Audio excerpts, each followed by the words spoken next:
She was 23 and nearly destitute, with no family living, no claim any court would honor, and no plan past the end of the month, carrying only a small tin of her grandmother's sewing pins and 4 shillings folded into a handkerchief. And when the solicitor and the squire came asking after a woman who knew the lanes around Barrow Keep, Grace Boone was the one they hired for the day. A scrub-handed village girl to walk ahead of 2 gentlemen into a castle sealed for 300 years. But what nobody knew, not the solicitor with his ledgers, not the squire with his coach, not Grace herself as she pushed at the swollen door of the inner keep, was that behind the last bricked archway of the old throne room lay something set aside in the 17th century by a hand that had, in its own quiet way, been waiting for her. Settle in and tell us in the comments where you're watching from.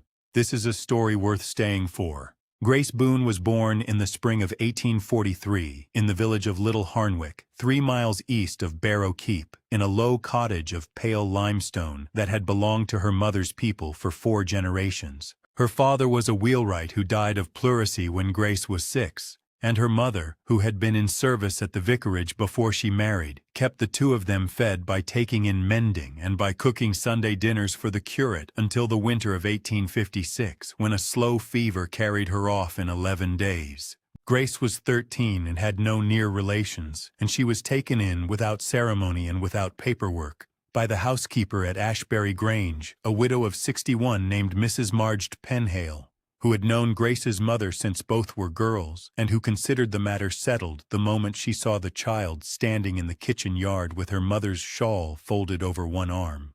Mrs. Penhale was a Cornish woman by birth and a housekeeper by long habit, and she taught Grace the way a person teaches who has already decided the pupil is capable. She showed her how to render lard so it kept sweet through August, how to lay a coal fire that would draw in a smoking chimney, how to strip and re-wax a walnut sideboard, how to keep a still-room book in a plain hand, how to mend leaded glass with putty and patience, and how to walk through a shuttered wing of a great house with a lamp and read the state of its floors by the sound her heels made. She taught Grace to notice hinges and damp courses and the particular smell of dry rotten oak, and she taught her, without saying so directly, that a woman who could see clearly what a place needed would never be quite without work in the world. When Mrs. Penhale died in the autumn of 1861, of a chill caught walking home from evensong, Grace was 18, and Ashbury Grange had already been sold to a Manchester manufacturer who wanted his own staff, and Grace was turned out with a character reference, a month's wages, and Mrs. Penhale's small brass thimble, which the old woman had used every evening of her working life and had left without a will on the kitchen dresser where anyone might have taken it, and which Grace kept from that day forward in the tin with her mother's sewing pins. For the next 5 years she made her living by day work in the villages between Barrow and Little Harnwick, laying out linens for a farmer's daughter's wedding, sitting up nights with an old man in his last illness, papering a parlor for the new schoolmaster's wife, scrubbing the flags of the parish room after the harvest supper, and she was known, in the quiet way such women are known, as capable, honest, and unusually observant. She lodged in a back room above the saddler's shop in Little Harnwick, paid 1 and 6pence a week, and kept the tin with the pins and the thimble on the windowsill where the morning light came in. She did not marry, though she had been asked twice, once by a carter who wanted a housekeeper more than a wife, and once by a curate who withdrew the offer when his mother wrote from Bath. She did not complain of either. She washed her one good dress every Saturday night, mended her stockings by candlelight, and read, when she could borrow them, the old surveying manuals and household books Mrs. Penhale had marked in pencil, and she carried in her head, without knowing quite why she remembered them, the plans and passages of 6 great houses she had never been inside. Among those houses was Barrow Keep, whose outer walls she had passed 1,000 times in her walks between villages, and whose story she knew the way children in that country knew it.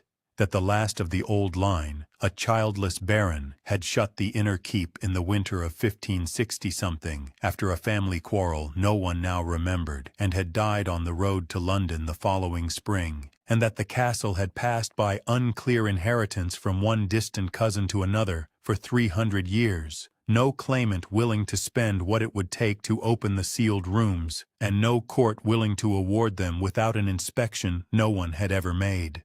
Grace had heard, from Mrs. Penhale herself, that there were bricked archways inside the keep older than the Civil War, and that a woman who knew her tools and her hinges could walk that place in a single afternoon and know more about it than any solicitor in the county. She had thought, at the time, that it was only the kind of thing Mrs. Penhale liked to say, the sort of remark that made the world larger for a girl who owned nothing. And she had not thought of it again for years, until the morning of the 11th of October, 1866, when a boy from the White Hart came up the Saddler's stairs with a folded note asking whether Miss Boone might present herself at the inn by 10 o'clock to speak with a Mr. Halloway of Lincoln's Inn on a matter of local knowledge, for which she would be paid 7 shillings and 6pence and her dinner. She read the note twice, put on her clean apron and her mother's shawl, tied her bonnet under her chin, and slipped the tin with the pins and the thimble into her pocket, because she had carried it every working day since Mrs. Penhale died, and saw no reason to stop now. And she walked down the lane to the White Hart with her hands folded in front of her, not knowing yet what the day would ask of her, only that when a solicitor sends for a woman by name, it is generally because he has already decided she will be useful, and has not yet decided whether he will be kind. The parlor at the White Hart was cold, in the way inn parlors are always cold in October, with the fire lit only enough to say it had been lit, and Mr. Halloway of Lincoln's Inn sat at the long table near the window, with his hat set crown down beside him, and a leather portfolio open in front of him, and the squire, a heavy-shouldered man of about 50, in a good frock coat and muddy boots, stood at the hearth with his back to it, warming his coat-tails and watching the door. Mr. Halloway did not stand when Grace came in. He looked her over once from the bonnet down to the boots, and said, "Miss Boone, I understand you know the lanes about Barrowkeep and can be depended upon to hold your tongue." And Grace said, "Yes, sir," she did, and she could. He nodded and turned a page in his portfolio and said the matter was this. A disputed inheritance had been sitting in Chancery for 11 years, and 2 claimants had at last agreed to a joint inspection of the property, and the squire here, he gestured without looking up, represented the interest of the local claimant, and he himself represented the interest of a gentleman in London, and both parties wanted a person familiar with the fabric of the place to walk ahead and open what could be opened, and they wanted a woman because a woman in service dress drew less notice on the road than a surveyor with instruments. He said this last part as though it settled something, and it did. Grace understood, without being told, that she had been chosen because she was cheap, unattached, and unlikely to make a claim of her own. She had been chosen because whatever they found, she would not be believed against them. She said nothing. She stood with her hands folded and waited. Mr. Halloway then slid a paper across the table and asked her to sign it.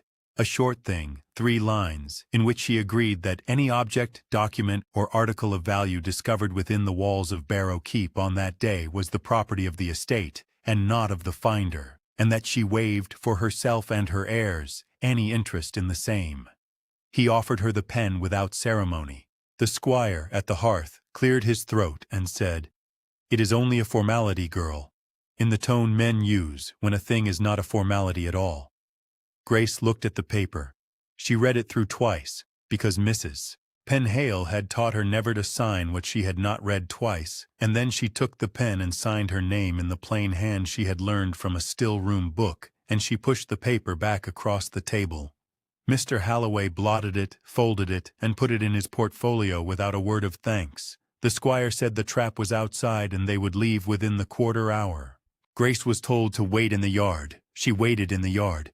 She stood beside the water trough, with her hands folded in front of her, and watched a wren move along the stable wall, and she did not let herself think about the paper she had just signed, because there was no undoing it and the day was already begun, and she had learned by the age of 23 that a woman who thinks too long on what has just been taken from her is a woman who forgets to notice what is being handed her next. When the trap was brought round, she climbed up behind the 2 gentlemen without help, settled her skirts, and put her hand into her pocket to feel the tin, rein, which was warm from her body, and she kept her hand there while the horse was turned toward the western lane and the roofs of Little Harnwick fell behind them into the mist.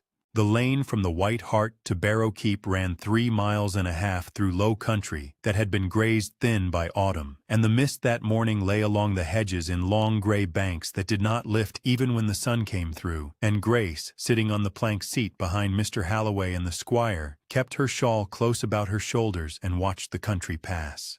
The hedgerows were bare of everything but haws and old man's beard, and the ditches ran with the first proper rain of the month, and the plowed fields on either side showed the dark, slick furrows that meant the wheat was already in. A rook lifted from a stubble field and settled again 40 yards on. The squire and the solicitor spoke to one another across the front of the trap in the low, half-audible way that men speak when they do not intend to be overheard, and Grace caught only pieces, a sum in pounds, the name of a chancery judge, a remark about the West Tower, and she did not lean forward to catch more, because a woman who is being paid 7 and 6pence for her local knowledge is not being paid to listen. She watched the road instead.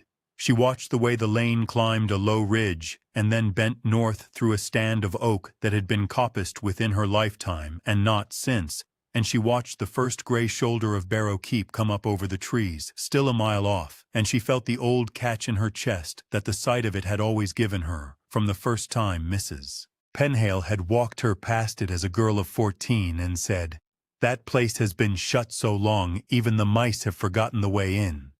The trap slowed at a broken gate. The squire got down to shift the bar, and Grace saw, in the wet grass beyond it, a track that had not been driven in years. The wheel ruts filled with moss, the verges grown in, a young ash come up in the middle of the lane and been cut off recently at a man's height to let a cart through. Someone had prepared the way then. Someone had sent a boy ahead with a billhook. The squire remounted, the trap moved on, and the walls of the keep rose above them in the mist, like a thing coming up out of water. Grace felt the cold off the stone before they were within 50 yards of it. The outer bailey had gone half to bramble, and the postern gate stood open on a chain that had been cut that morning, the fresh mark of the file still bright on the iron, and the two gentlemen climbed down and stood looking up at the inner curtain wall as though it were a horse they were not sure of. Mr. Halloway turned to Grace. "You will go first, Miss Boone," he said, "and you will call back what you find." He said it as though it were an ordinary instruction, and it was, and Grace understood, standing there in the wet grass with the tin worm in her pocket, and the walls of a place shut for 300 years, going up above her, into the mist, that whatever else the day meant, it meant that she was the one they were sending in front. She nodded once, tightened her shawl, and stepped through the postern into the shadow of the wall. The postern opened on a passage that ran level for 6 or 7 paces and then dropped a shallow step Grace felt through the sole of her boot before she saw it. She stood a moment inside the shadow and let her eyes come to the dark. The air was cold and quite dry, drier than she'd expected, and it carried no smell of rot, only of stone and old lime and the faint bitter dust that comes out of oak when it has stood dry for centuries. She thought at once of what Mrs. Penhale had said about damp, that a house that has been sealed and dry is a house that can still be saved, and a house that has been sealed and wet is a ruin already. She called back through the postern that the floor was sound and the air was dry, and Mr. Halloway called back, quite calm, that she should go on. She went on. The passage bent to the right and gave onto a low-ceilinged guardroom with a stone bench along one wall and iron rings still set into the plaster above it.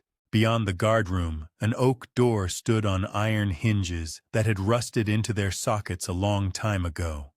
Grace set her lantern on the bench, put her shoulder to the door low down where the hinge would take the weight, and lifted. The door moved half a finger and stopped.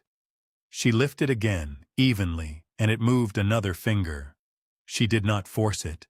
Mrs. Penhale had taught her that oak on rust will come open if you ask it 3 times and break if you ask it once. Beyond the oak door was the inner court, roofless and full of the pale October sky, with weeds growing between the flags, and a well in the center capped with a rotten wooden lid. Grace crossed the court and stopped at the door of the great hall. It stood open a hand's breadth on its own weight, The lock had gone long ago, and she pushed it wide and looked in.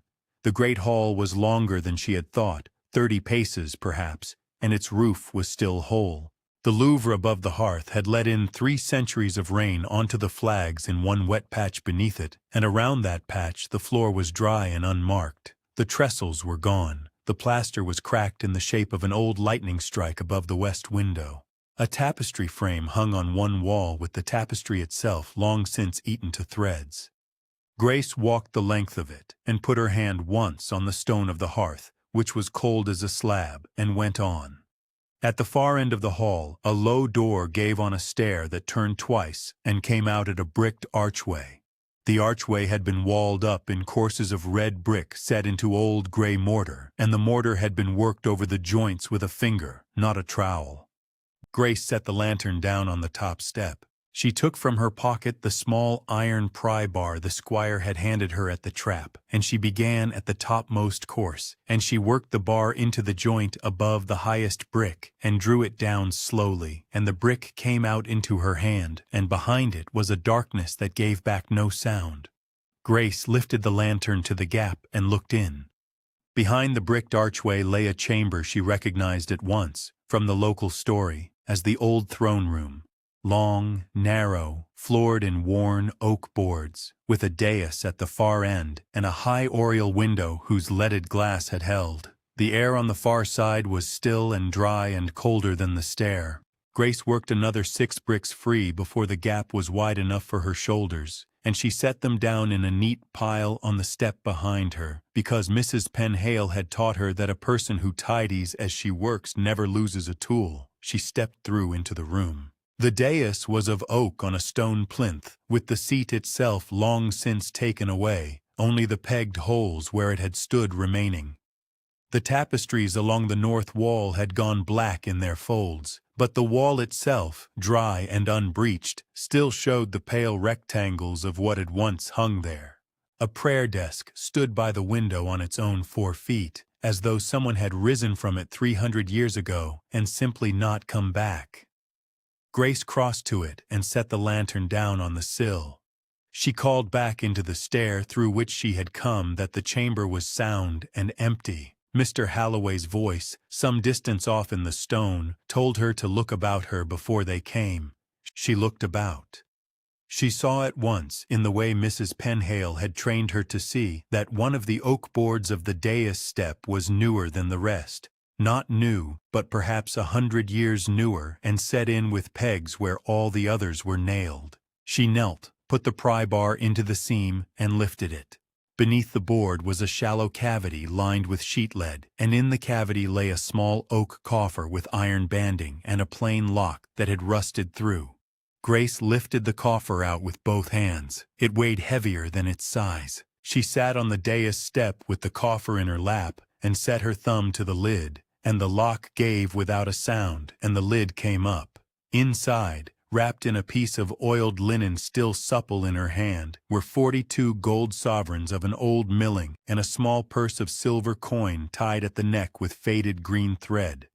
Under the coins, folded flat and sewn with linen thread along one edge, was a document on parchment with a red wax seal still whole, and under the document, in a plain paper wrapper, was a letter, folded in 3, in a woman's hand. Grace set the coins aside on the step. She untied the linen thread and drew the document out and read it by the lantern. It was written in a clerkly hand of the century before her own, and it was a testament, the true testament of the last Baron, made not on his deathbed on the road to London but 2 winters before, in the presence of 2 witnesses of Little Harnwick, acknowledging a son by a woman of the Boone family of that parish, and settling upon that son and his heirs, female and male alike, the whole of Barrow Keep and its manors, to be held in trust until such a one of the line should come and lay hand to it.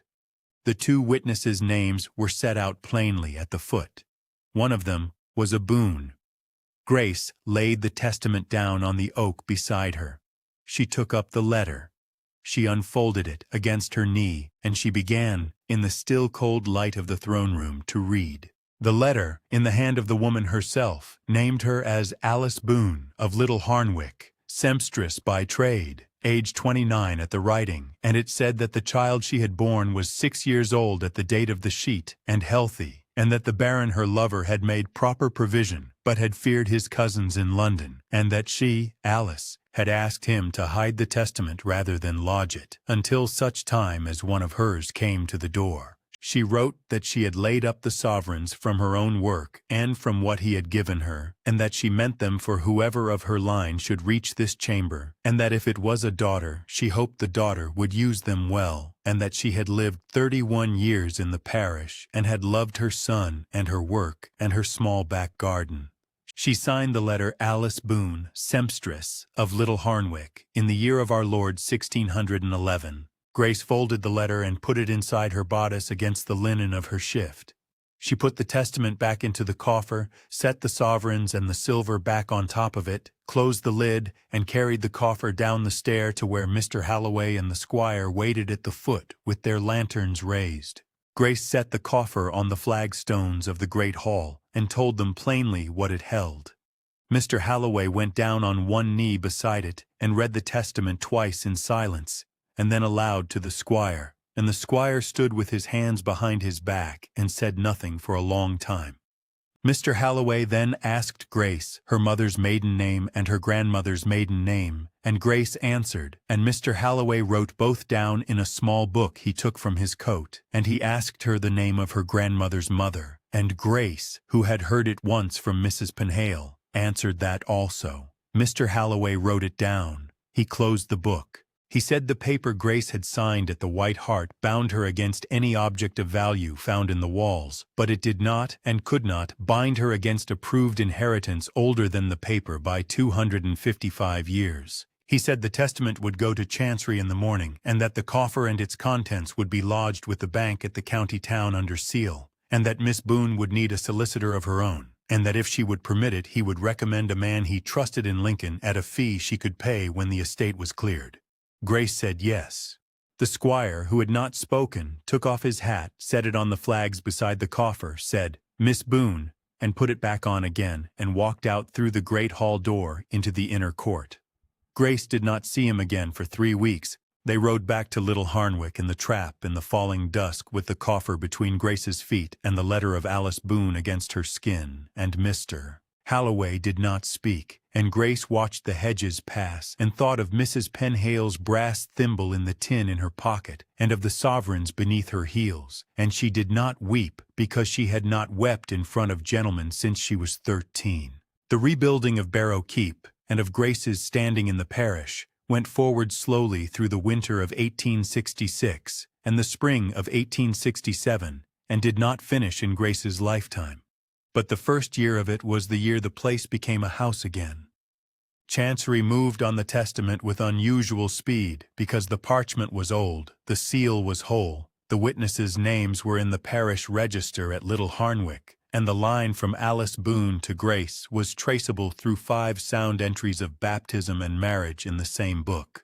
In February, a court in London set aside the London claimant's suit and confirmed Grace Boone, spinster, of Little Harnwick, as the lawful heir of the last Baron of Barrow, in trust of herself and her heirs, female and male alike, according to the terms of the testament of 1611.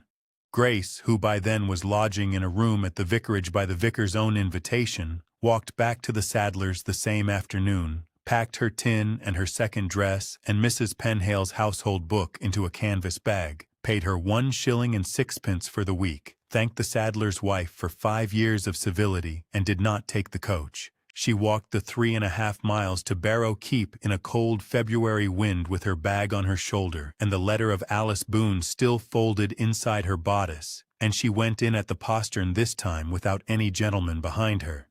The keep in February was a cold shell. The great hall was dry but unheated. The old kitchen wing along the south wall had a roof of sound slate and a hearth wide enough to roast an ox and a chimney that drew. Grace slept the first night on a straw pallet in the corner of the kitchen with a coal fire she had laid herself out of a sack Mr. Halloway had sent up from the village, and she woke at first light and began the work. She began with the kitchen because Mrs. Penhale had taught her that any house is saved from the hearth outward. She swept 3 centuries of soot and jackdaw, nesting out of the chimney with a bundle of birch tied to a hazel pole, cleared the flue by candle test until the flame drew straight up, scrubbed the flags of the kitchen with sand and lye, whitewashed the walls with a mixture she made in a bucket from lime and water, and rehung the 2 sound oak shutters on new leather hinges she cut from an old bridle in the stable. She ordered from the village a deal table, 2 rush chairs, a stone jar for flour, a stone jar for salt, a copper kettle, an iron pot, and a set of 6 earthenware plates. She paid in silver from the coffer, in small sums, and she kept every receipt in a still-room book bound in green cloth that she had bought new for the purpose, and she wrote her purchases in the plain hand Mrs. Penhale had taught her. The community came in one at a time as the work required them. Mr. Owen Truick, aged 53, mason of Little Harnwick, walked up on a Tuesday in March with his boy and his hod and looked at the pointing of the south wall for half an hour without speaking, and then told Grace he could repoint the whole south face before Easter for £8 and his dinners. And Grace said yes. He worked 6 weeks, ate at Grace's kitchen table at noon each day, and taught her, without meaning to, how to read a course of stone and know which stone was original and which had been set by a later hand. His boy, Tom Truick, aged 14, learned from Grace how to lay a coal fire so that it drew without smoking, and he laid one every morning before his father arrived.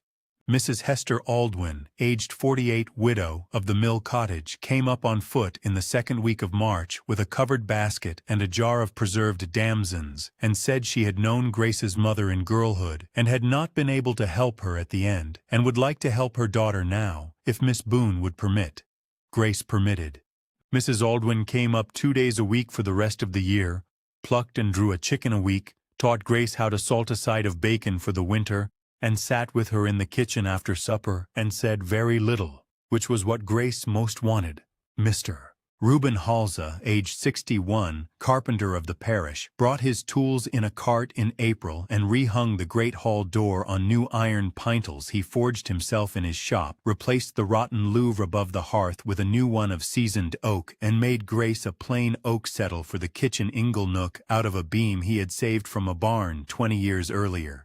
He took £4.10 and his dinners, and he taught Grace over those dinners the names of the timbers in the roof of the great hall, so that when a beam showed rot, she would know which one to write down in her book. The vicar of Little Harnwick, the Reverend John Ellery, aged 57, walked up once a fortnight with the parish register under his arm, and traced for Grace the entries of her line, one baptism at a time, back through the pages to a marriage of an Alice Boone, sempstress, in the year 1605. He drew for Grace a plain family tree on a folded sheet, wrote every name in his own hand, and gave it to her, and said only, "You are of a long line, Miss Boone, and it is a good thing to know it." Mr. Halloway wrote from Lincoln's Inn once a month with the accounts of the estate as it came clear of Chancery, and Grace answered every letter within 3 days in the plain hand, and paid the postage from her own coin. And by the end of the year, Mr. Halloway addressed her in his letters as Madam, and no longer as Miss Boone, which Grace understood as his way of acknowledging a change of station without a fuss. By the following autumn, 1 year after the morning of the White Hart, Grace had a working kitchen, a habitable parlor with a coal grate she had chosen from a catalogue in Lincoln, a repointed south wall, a reslated south roof over the kitchen wing, a small kitchen garden of 6 beds cleared out of the inner court and set to onions, leeks, potatoes, cabbages, and a bed of herbs from Mrs. Aldwin's own garden, and the beginning of a household. The great hall stood cold and empty and swept clean, and Grace did not attempt to furnish it because she did not need it, and knew that a room lived in badly is worse than a room left alone. The parish grew used to her. She was called at first Miss Boone, then, after the confirmation in Chancery, sometimes Madam of the Keep by the older tenants, which she gently discouraged, and by most in the village, simply Miss Grace, which she permitted. She walked down to Little Harnwick once a week for the market and the post, and paid her bills in silver on the day they were due, and she wrote her purchases in the Green Book on the day she made them, and she was known within a year as a woman who did not owe. She kept the letter of Alice Boone in a small locked drawer of a walnut writing desk that Mr. Halls had built for her out of an old sideboard, and she kept the brass thimble of Mrs. Penhale and her mother's pins in the tin on the windowsill of the kitchen where the morning light came in, exactly as she had kept it on the windowsill above the saddler's shop. She did not move the tin because Mrs. Penhale had taught her that a person may change her house and need not change her habits. She hired, in the second year, a girl of 15 from the village called Nan Prower, whose mother had 6 other children and could not feed her, and she paid Nan £2 a quarter and her keep, and taught her to lay a coal fire, to strip and re-wax a walnut sideboard, to keep a still-room book in a plain hand, and to walk through a shuttered wing with a lamp and judge floors by sound, exactly as Mrs. Penhale had taught her at Ashbury Grange. On Sunday afternoons in the good weather, the vicar came up for tea and read from the parish register, and Mrs. Aldwyn came up with a cake and Mr.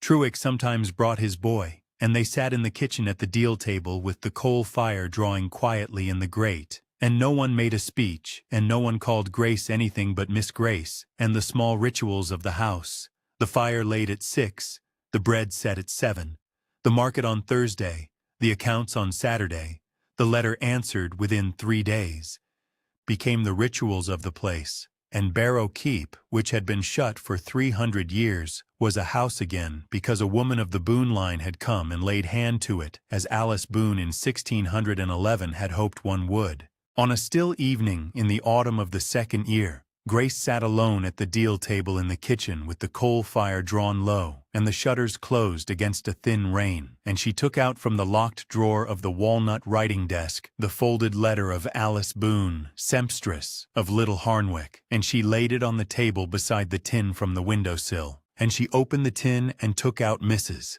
Penhale's brass thimble and her mother's sewing pins, and she set them beside the letter in the yellow lamplight. She looked at the 3 things a long while without moving. 2 women who had never met her had loved her in advance, one in 1611, hiding sovereigns under a dais board for a daughter of her line she would not live to see, and one in the last century of the same parish, wearing a brass thimble every evening of her working life and leaving it, without a will, on a kitchen dresser for a girl of 18 with nowhere to go. Grace thought of Mr. Halloway's 3-line paper signed in the White Hart parlor, which had been meant to bind her out of any inheritance, and had instead only bound her out of a coffer of sovereigns, while the older paper beneath the sovereigns had bound the whole keep to her line. She thought of the squire who had called her girl and had lifted his hat to her on the flagstones of the great hall an hour later, and had not spoken to her since. She thought of the curate who had withdrawn on a letter from Bath, and of the carter who had wanted a housekeeper, and of the Manchester manufacturer who had wanted his own staff, and she found she held no bitterness toward any of them, because bitterness was a thing Mrs. Penhale had said no house could afford to keep in its cupboards. She folded Alice Boone's letter, put it back in the drawer, put the thimble and the pins back in the tin, set the tin on the windowsill where the morning light would find it, banked the fire, and went up the stone stair to bed. Grace Boone was 23 and nearly destitute on the morning of the 11th of October, 1866. She had 4 shillings folded in a handkerchief, a tin of pins and a brass thimble, her mother's shawl, and a note from a solicitor offering 7 shillings and 6pence, and her dinner to walk ahead of 2 gentlemen into a castle shut for 300 years. She signed a paper meant to take from her whatever she might find, and she went in, and what she found was older than the paper by 255 years, and it was a woman of her own name, in her own parish, who had set it aside for her. She spent that 7 shillings and 6pence on a day's walking, and it was the best 7 shillings and 6pence she ever earned, because the castle at the end of the lane, which had been shut for 300 years against every claimant who came to its gate, opened for the one who came without a claim and asked its hinges kindly, and it became her house and her line's house, and a house in the parish again. If this story has stayed with you, take a moment to subscribe and share it with someone who understands the quiet worth of the overlooked, and tell us in the comments where you are listening from tonight. And before you go, sit with this question a little while. What has been set aside long ago and without your knowing, by someone who loved the person you would one day become? And are you, in your own small daily work, setting aside something now for a stranger of your own line who has not yet come to the door?